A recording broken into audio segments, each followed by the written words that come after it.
En 1990, quand le chef de l'État, notamment le président Mobutu, avait consacré la démocratie, au demeurant, il était question qu'on puisse faire le multipartisme à trois. Parce qu'il y avait trois partis politiques qui avaient évolué au Zaïre à l'époque. C'était le MPR, l'UDPS et l'UFERI. Et il s'est fait que pratiquement avec la pression démographique, avec la pression populaire, et on a contraint à Mobutu à son temps de faire le multipartisme intégral, où il fallait ouvrir l'ouverture à d'autres partis politiques et à pouvoir se manifester pour consacrer la démocratie au Zaïre à son temps. C'est pour cette raison qu'il avait consacré le multipartisme intégral. Parce que pendant 30 ans, 32 ans, le MPR qui était en train de gérer le Zaïre à son temps. Mais il y a eu l'avènement de la démocratisation avec les élections que nous avions eues en 2006. En 2006, il y a eu le processus électoral qui avait évolué et grâce auquel nous sommes arrivés aux élections en 2006, qui avait porté le président Joseph Kabila à son temps à l'époque. Et à ce moment-là, les partis politiques étaient en train d'évoluer. C'est grâce à ces partis politiques, aussi à l'activisme de la civile, que nous avions eu des élections, obtenu des élections en 2006, et qui avaient été remportées. Mais pour parler de la prolifération maintenant des partis politiques, vous comprendrez que les partis politiques, pour réussir leur fonctionnement, c'est consacré par la loi. Et c'est le ministre de l'Intérieur qui donne l'autorisation de fonctionnement des partis politiques à pouvoir opérer dans le pays, pour pouvoir, n'est-ce pas, contribuer tant soit peu, n'est-ce pas, au processus démocratique. Mais au Sud Kivu maintenant, je pourrais dire aussi que l'impulsion de ces partis politiques a un impact positif et un impact négatif. Positif dans la mesure où, sous le plan de la gestion de la province, on trouverait que les partis qui ne sont pas au pouvoir, n'est-ce pas, font des pressions pour pouvoir amener à ceux qui dirigent à pouvoir s'investir ou conduire les plans, n'est-ce pas, d'engagement ou de la gouvernance au niveau de la province. Ça, c'est une pression qu'on fait. Mais par moment aussi, il y a des dérapages dans la gestion parce que ça pose problème par rapport au fonctionnement de ces partis politiques. C'est là que je parlais des points négatifs de ces partis-là. À ce niveau, ça peut aussi être des partis alimentaires pour des besoins de la bouche, du ventre. Et on crée un parti politique parce que les leaders de ces partis politiques veulent avoir, n'est-ce pas, des garanties ou des avantages à ceux qui dirigent à ce moment-là pour faire fonctionner ce parti politique. À ce moment, c'est au détriment de la population. Voyez-vous? Parce que quand on crée un parti politique, c'est pour la conquête du pouvoir. C'est pour conquérir le pouvoir et le garder le plus longtemps possible. Et ceux qui sont au pouvoir aussi veulent aussi maintenir au pouvoir au travers les modes de gouvernance. Donc vous allez comprendre que d'une part, il y a ceux qui se maintiennent au pouvoir au travers de son parti politique. D'autre part, il y a ceux qui créent le parti politique pour conquérir le pouvoir. Et ça pose problème à ce moment-là. Tout ce qui est de matériel commun ici, c'est le ventre. Voyez-vous? Et le peuple n'en trouve pas le gain à ce niveau parce que avec cette prolifération des partis politiques, ça permet à ce que la population est gênée et la population ne trouve pas son gain. Et tout ça, c'est au détriment de la population qui reste meurtrie dans la pauvreté. Voyez-vous, si ces partis politiques, quant à leur fonctionnement, l'État leur garantit le mode de fonctionnement, ça ne posait pas de problème. Mais malheureusement, ces partis politiques ne sont pas organisés en amont pour qu'ils aient un peu de moyens de poursuivance afin qu'ils puissent faire leur politique ou leur programme de sorte à pouvoir permettre à ceux qu'il y ait une interaction pour permettre à ce que la population trouve son gain. Et c'est là la conséquence de cette prolifération des partis politiques. Donc c'est la conséquence directe, parce que la population ne se retrouve pas dans ce parti politique-là. Voyez-vous, par rapport à notre gestion. Dans chaque parti politique, il doit y avoir les sessions de renforcement des capacités de ses militants. Malheureusement, on ne milite pas dans ce parti politique. On peut militer dans ce parti politique, mais on n'est pas renforcé sur le plan de sa capacitation. Alors ça devient un parti politique presque alimentaire. Deuxièmement aussi, l'autre message que je pourrais lancer, c'est que de toute façon, il faut développer par contre des mouvements qui permettra à ce que la population puisse se retrouver, des mouvements associatifs qui vont permettre à ce que la population puisse se retrouver. Mais dans les partis politiques qu'on crée ici, ce sont les partis politiques qu'on crée pour trouver de l'argent seulement auprès de ceux qui dirigent. Mais en réalité, ce ne sont pas des partis politiques qui plaident pour les besoins de la population. Et c'est ça, très souvent, vous trouverez que quand on est aux élections, par exemple, ceux du PPRD ne veulent pas voter le PPRD. Ils votent celui qui va leur donner de l'argent. C'est de l'UDPS, ne veut pas voter l'UDPS. Ils votent ceux qui veulent donner de l'argent. C'est c'est pas moi, INC, même chose. Ceux c'est pas moi, de AFDC, même chose. Donc on n'a pas la culture de savoir exactement que, effectivement, si j'ai mis dans un parti politique, je vais porter mes dirigeants pour lesquels j'ai confiance, afin que nous puissions diriger ensemble. Et la conséquence, celui qui est voté, qui est porté au pouvoir, qui lui a donné son argent, n'a pas de compte à rendre à la population. Parce qu'il faut d'abord récupérer son argent qu'il a pu dépenser. Et ça, la difficulté, voilà le message que je lance aujourd'hui. C'est que, effectivement, qu'on ne puisse pas considérer les partis politiques comme des partis alimentaires, mais par contre qu'on puisse, d'autres peuvent se lancer dans le mouvement, créer un mouvement associatif qui pourrait permettre à ce que la population puisse se retrouver dans ce que l'on fait. On laisse la politique aux politiciens et ceux qui font autre chose, mais que chacun ne puisse pas faire l'amalgame. Voilà un peu. Je pense que le mal du Congo et du peuple congolais, ce sont ces partis politiques-là. Parce que dans d'autres pays, on a toujours vécu qu'il y a le parti de la gauche et celle de la droite. Quand on n'est pas à l'opposition, on est soit à la majorité qui dirige. Ce qui n'est pas le cas chez nous. Et on a fini par comprendre que nos acteurs politiques créent des partis politiques, pas dans le sens de vouloir aider la population ou dans le sens de vouloir aider le pays à se développer. Mais c'est juste pour leurs propres intérêts égoïstes. Et c'est un danger déjà pour la République. Parce qu'on ne comprend pas, pour un pays comme la RDC, on peut avoir plus de 700 partis politiques. Pour quelle finalité? Et presque tous ces partis-là ont les mêmes projets de société. Soit tous sont des sociodémocrates. C'est déjà un danger. Pourquoi ils ne peuvent pas s'unir et faire sortir un seul parti politique? Je prends l'exemple de ceux-là qui nous disent qu'ils sont au FCC. Mais ils ont combien de partis? Même des partis qui n'ont pas de bureau, même des partis qui n'ont pas de président. Mais ils s'appellent des partis politiques juste pour escroquer la population, pour piller l'argent de la République. Je voulais juste dire que si du moins nos acteurs politiques aimaient ce pays, on devait avoir seulement deux partis politiques, c'est-à-dire le parti au pouvoir et le parti à l'opposition, et qui attaque comment aussi accéder au pouvoir un jour. Mais avec tous ces partis-là et des partis de mallettes, ça n'avantage la population en rien. Ils créent ce parti juste pour leurs propres intérêts. Et voilà pourquoi vous allez rencontrer aujourd'hui l'autorité morale du parti. Il est tel, son adjoint c'est sa femme, le secrétaire c'est son fils, et ainsi de suite. Et le même problème, on est en train de le vivre même pendant les élections. On rencontre un député, il a comme premier suppléant sa femme, deuxième suppléant son fils. Il va même postuler comme président de la République, comme député national, comme sénateur, comme député provincial, comme gouverneur. Pourquoi cet égoïsme? Voilà pourquoi notre pays continue à connaître un sous-développement, parce que nous n'avons pas d'hommes d'État. Nous n'avons que des aventuriers qui viennent juste pour leurs intérêts égoïstes, mais ils se font passer comme des acteurs politiques au service de la population. Et pourtant, réellement, tel n'est pas le cas. Et c'est un danger pour notre pays. À la population, c'est de lui dire d'être vigilante et de parvenir à comprendre que tous ces acteurs politiques-là ne sont pas là pour nous servir, mais ils sont là plutôt pour se servir. Et c'est ça le danger. À notre niveau, je pense que la prolifération de partis politiques est importante en ce sens que les gens ça prouve le niveau de la démocratie au pays. C'est aussi important parce que il y a des gens qui s'appellent les grands leaders politiques parce que tout simplement ils sont les présidents de partis politiques. Et pourtant, on analyse la force d'un parti politique à partir de sa production. Et quand on parle de la production d'un parti politique, ça signifie le nombre des élus que le parti produit lors des élections.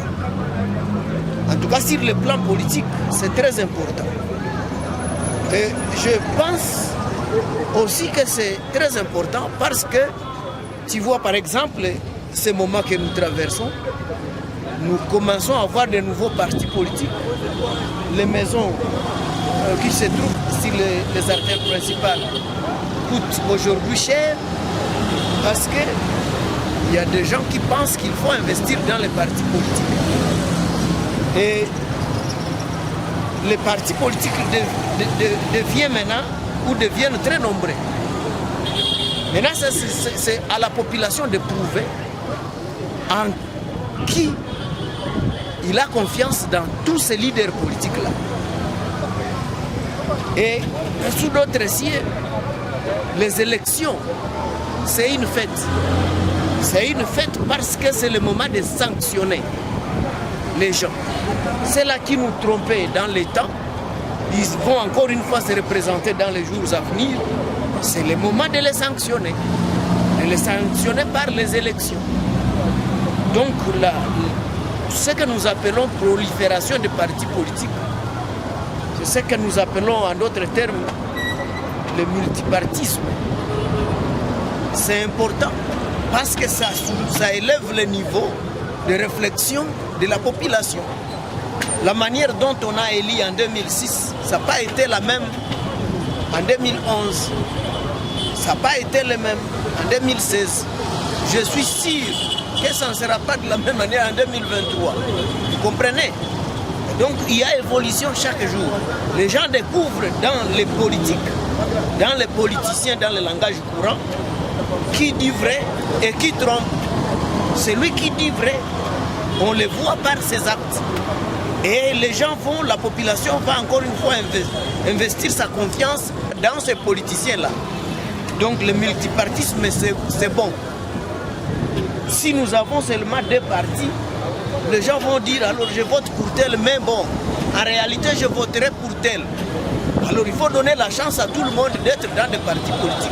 Et alors chacun va prouver ses biceps politiques lors des élections. C'est là où moi j'adhère, je suis content avec le multipartisme. Et après, vous avez compris, la notion de regroupement politique, on n'en avait pas. On n'en connaissait rien. Mais aujourd'hui, nous en connaissons quelque chose. La notion de plateforme politique, on n'en avait pas. On n'en connaissait rien. Mais aujourd'hui, on en connaît. Parce qu'aujourd'hui, nous avons la MOUCA. Aujourd'hui, nous avons CAJ. Nous avons la plateforme FCC. Je suis presque convaincu que en 2023, on peut en avoir 6, 7, 8, 9, 10. Et c'est bon. Les gens feront leur choix en fonction de la manière dont ces gens vont se présenter. Et alors, ça sera une façon pour nous, population, de nous venger. Et c'est là où je vous ai dit que les élections sous d'autres cieux, c'est une fête. Parce que les gens se défoulent.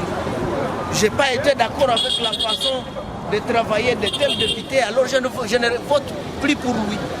Et si j'ai été d'accord de la manière dont tel député s'est comporté, tel ministre s'est comporté, on investit encore une fois sa confiance en cet homme-là.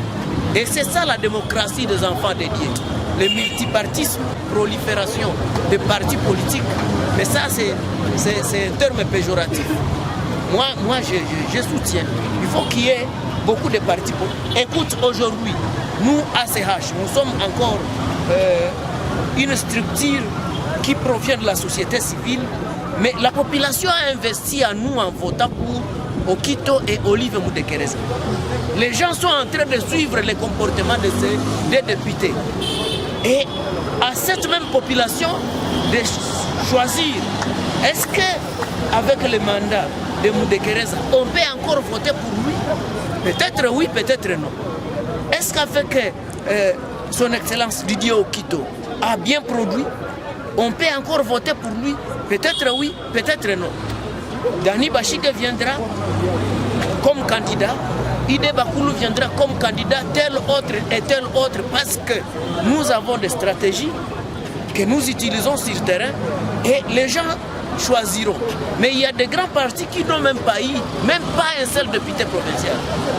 Pouvez-vous vous imaginer comment nous, une structure qui vient de naître, peut faire passer des députés nationaux? C'est parce qu'effectivement, comme notre nom l'indique, nous voulons que l'homme congolais soit au centre de ses préoccupations. C'est même ça le conseil que je suis en train de donner à la population. Il faut que les peuples apprennent à comprendre, si nous marchons avec ces groupes, quelle est l'idéologie de ces groupes. Les maisons sont en train de prendre feu dans la ville de Bukavu chaque jour. Quelle est la politique que nous mettons sur le terrain pour mettre fin à cela? Si nous avions le pouvoir, en tout cas la première des choses, c'est l'urbanisation de ces milieux. Regardez comment les maisons sont collées sur les autres. Il y a une seule maison qui prend feu, c'est toute une série de 180-200 maisons. Et c'est notre population qui est en train de perdre comme cela. Maintenant, c'est la saison pluvieuse qui s'annonce. Vous allez comprendre qu'il y aura un problème de torrent qui va amener sur son passage des maisons et des citoyens. Quelle est la politique des amis de tel parti et de tel autre parti? Si on avait le pouvoir, voilà ce que nous serions en train de causer avec la population. Quel est le comportement à adopter pendant cette période pour que la population ne tombe dans des erreurs, dans des morts et consorts? Voilà comment les gens devaient être en train de réfléchir. Et donc, je crois que l'alternative citoyenne et humaniste, ACH, avec Maître Boubala et tous ces bons citoyens dont je venais de vous citer, nous visons loin. Nous avons une lecture que nous voulons vendre à la population, que nous devons exercer avec la population. L'homme doit être au centre de ses préoccupations, au centre de ce qui le concerne. Il faut associer l'homme congolais aux grandes décisions, même aux petites décisions. Ça ne sert à rien que demain, après-demain, on continue à voir des mamans porter des moellons sur le dos. Ça ne sert à rien. Quelle est la politique que nous envisageons mettre en jeu pour que cela cesse? Que ces enfants cessent avec les boissons fortement alcoolisées. Que ces papas cessent avec ces boissons fortement alcoolisées. C'est ça l'idéologie. Nous ne sommes pas là pour commencer à vendre tout aux adversaires politiques, mais nous pensons que nous avons affaire et nous allons accroître le nombre de nos élus. Et les jours que nous devenons parti politique, les jours que nous deviendrons même un regroupement politique, parce que c'est ça la vision, le peuple sera déjà content de nous. Le nombre de partis politiques qui existent au Congo aujourd'hui, nous sommes au-delà de 300 partis politiques, au-delà. Et je crois qu'en 2023, on sera déjà à 600 partis et plus. Parce que les gens sont en train de croire qu'il n'y a que la politique qui reste comme travail. Et pourtant, la politique, en principe, on ne devait pas prendre ça comme cela. La politique, il faut la prendre pour servir les peuples. Mais fort malheureusement, c'est que nous vivons avec les amis qui sont au pouvoir, qui exercent le pouvoir.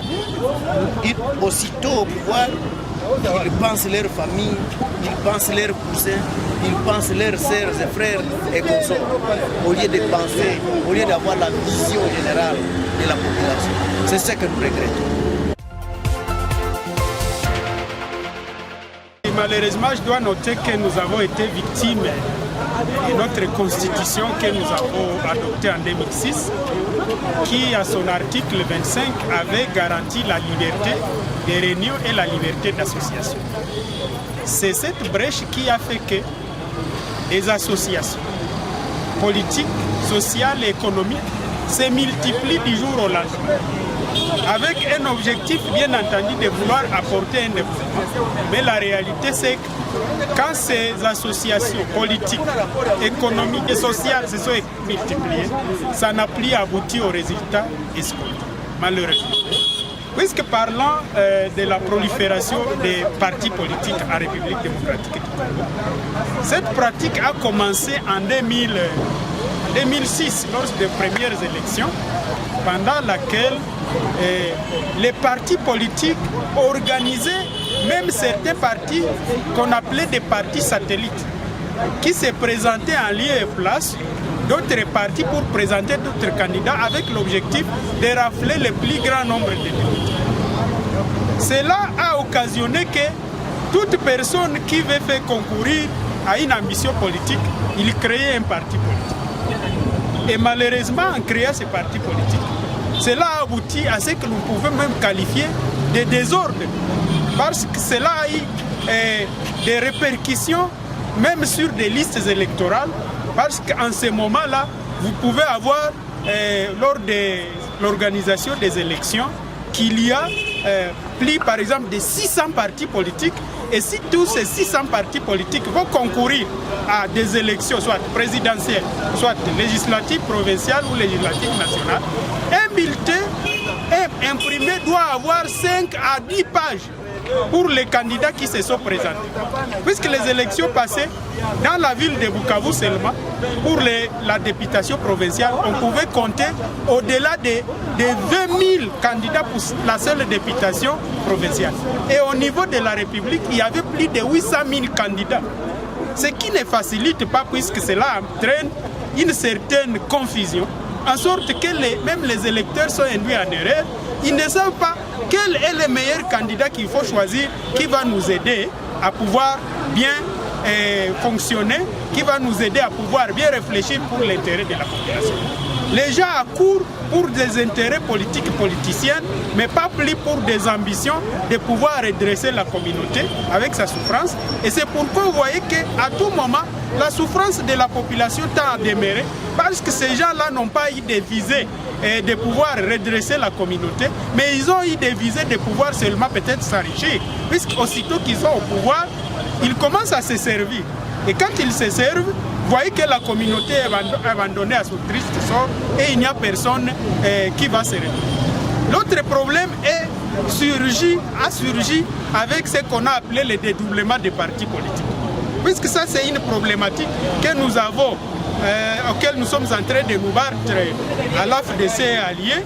Vous avez vu qu'à un certain moment, l'AFDC qui a une dizaine d'années de création, avec le sénateur honorable Modeste Bahati Lukwebo, mais en 2019 seulement, parce qu'il a présenté sa candidature comme président du Sénat, voilà, ses amis du FCC, ils ont trouvé que ce n'était pas normal qu'il puisse présenter cette candidature, lui privant de ses droits constitutionnels. Et par conséquent, ils ont développé des plans diaboliques de pouvoir dédoubler l'AFDC-AI. Et ce dédoublement et cette gymnastique a été répété pour plusieurs partis politiques qui ont osé faire tête aux hommes qui dirigeaient dans le pays, puisque nous avons connu l'IDPS qui a été dédoublé. Aujourd'hui, il y a l'IDPS Tshisekedi, l'IDPS Kibasa Mariba, il y a MLC qui s'est aussi dédoublé, il y a le MSR qui s'est dédoublé. Donc c'était une mauvaise politique de prolifération, comme diront ce principe des impérialistes dit diviser pour mieux régner. Et aussitôt que les gens ne sont pas dans l'union, dans la cohésion, et le pays est fragilisé et le développement n'arrive pas. C'est pourquoi nous sommes en train d'imaginer que pour résoudre ces problèmes, il faudrait des réformes sérieuses, même au niveau de notre constitution, qui essaie d'orienter les tendances politiques à plus ou moins 3 tendances, comme ça s'observe sous d'autres cieux. Aux États-Unis, par exemple, nous avons les démocrates, nous avons les républicains. Et peut-être on peut avoir aussi les centristes, donc c'est-à-dire les gens de gauche, les gens de droite et les gens du centre. Et cela pouvait aider à ce que cette fois-ci la population, elle va se retrouver, si ce ne sont pas ceux de gauche ou de droite qui sont venus, c'est peut-être ceux du centre. Et comme ça, on va canaliser les aspirations de la population jusqu'à ce que ces gens-là, si ce ne sont pas ceux-là qui sont au pouvoir, c'est d'autres qui y sont et ils vont travailler à ce que ils vont conserver le pouvoir et cela ne peut être possible que lorsque la population est en train de se retrouver, c'est-à-dire lorsque la population est servie. Puisque cette prolifération dont question, vous voyez qu'elle ne sert pas le peuple. C'est pourquoi moi je dis qu'il faudrait repenser cet aspect de la question jusqu'à faire même une réforme au niveau de la Constitution, amener une certaine limitation des partis politiques, puisque quand on dit qu'au pays il y a plus de 700 partis politiques, on ne sait plus, on est en train de concourir pour quelle politique qui va servir la population. À mon humble avis, moi je pense qu'il faudrait essayer de revoir les choses et regrouper les pays en 3 grandes tendances, puisque ce qui est plus grave, vous constatez que les partis politiques qui sont proliférés de cette manière-là, mais tous s'appellent par exemple socialistes. Les PPRD sont des socialistes. Nous, les AFDC, nous sommes des socialistes. L'IDPS, on est des socialistes. Et beaucoup d'autres encore, je peux vous citer autant. Alors, pourquoi vous tous vous appelez socialistes, mais vous êtes dans des partis politiques différents? C'est pourquoi il faudrait que l'on puisse voir donc ce qu'on appelle les programmes d'activité, la charte politique de ces partis politiques. C'est là qui donnent les mêmes idées, c'est là qui se ressemblent, qu'on essaie de les regrouper en de grandes tendances. C'est ce qui a été essayé par les élections de 2018 en faisant des grands regroupements politiques. Évidemment, c'était pour résoudre la question du seuil électoral, mais ça n'a résolu aucun problème puisque toujours il y a eu autant de regroupements politiques qui ont floué les élections, les résultats des élections. D'où, moi je pense qu'à la prochaine, il faut des lois plus strictes pour la création des partis politiques, comme sous d'autres échelles par exemple. Pour concourir aux élections présidentielles, on doit réunir un certain nombre de voix par exemple. Si vous n'avez pas réuni sur toute l'étendue du territoire national 50 000 voix de parrainage ou 100 000 voix de parrainage, vous ne pouvez pas être candidat. Et cela essaie de pacifier, d'assainir le climat politique du pays jusqu'à éviter cette prolifération puisque au finish, l'expérience que nous avons, la prolifération n'a pas aidé la République à pouvoir aller de l'avant. Avec le multipartisme qui a été initié par le feu maréchal Mobutu, ce n'était pas une mauvaise chose. C'était une bonne chose et que tout le peuple congolais avait salué. Mais à l'ère actuelle, cette prolifération se voit au sens négatif aujourd'hui. Parce que je ne peux plus les appeler aujourd'hui les partis politiques. Par contre, ce sont des mutuelles politiques. Parce que les leaders politiques, ce que nous pouvons dire d'une manière peut-être, si nous pouvons comparer ailleurs, ou si nous pouvons voir de loin ce qui se fait ailleurs, tel que je venais de dire, que je ne les appelle pas les partis politiques, mais je les appelle des mutuelles politiques. Or, les leaders ont quelque part en eux la politique de diviser pour régner. Et là, c'est sur tous les niveaux. En province, ici, nous avons beaucoup de partis politiques que je venais d'appeler des mutuelles politiques. Il suffit que dans chaque famille, il y ait, ou dans une famille, il y ait 10 membres ou 10 intellectuels. Ils se disent, non, nous allons aussi former notre parti politique. Pour en faire quoi? Pour essayer de ramener les gens derrière eux. Mais il n'y a pas vraiment, vous sentez qu'il n'y a pas une influence politique. Il n'y a aucune idéologie, il n'y a aucun impact pour que ces gens qui sont en train de défiler derrière ces gens-là qui se disent qu'ils sont responsables des partis politiques avec la bonne moralité, mais par contre, ça ne contribue pas au développement ni de la province ni de la République démocratique du Congo, mais par contre, ça amène les gens vers le sous-développement. D'abord, il y a le sous-développement mental, il y a le sous-développement des comportements, il y a le sous-développement de ce que nous appelons le sous-développement sanitaire, parce que parmi ces gens-là, il y a ceux-là qui disent même que la Covid, c'est un exemple que je donne, que la Covid n'existait pas, alors que ce sont les leaders politiques qui devraient dire à leurs disciples, à leurs gens que donc la Covid-19 existe, et ces gens-là devraient aussi se répercuter le même message dans leur propre famille.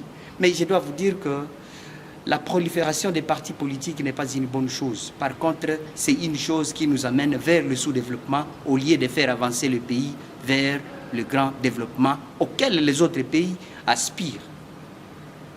Donc je dois dire que nous, comme nous vivons le Sud Kivu, nous devons faire attention.